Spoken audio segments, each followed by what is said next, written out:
Stress asabbuzarliklar inson umrini qisqartiradimi? Javob. Stress inson uchun dushman emas. Qisqa muddatli stress organizmni himoya qilish reaksiyasi. Muammo qachonki uzoq vaqt mobaynida organizm doimo xavf-xatar rejimida yashasagina paydo bo'ladi.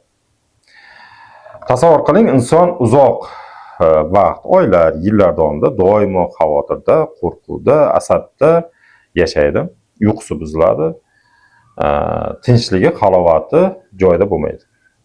Shunda adrenalin va kortizol gormonlari ko'p ishlab chiqariladi.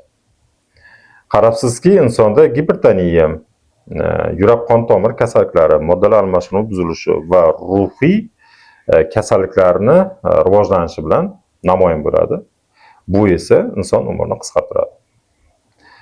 Agarda sizda ushbu holatlar bezovta qilsa, maslahat olmoqchi bo'lsangiz, mani pullik konsultatsiyalarni olishingiz mumkin yoki kurslarimga qatnashsangiz sizga to'liq tushuntiraman.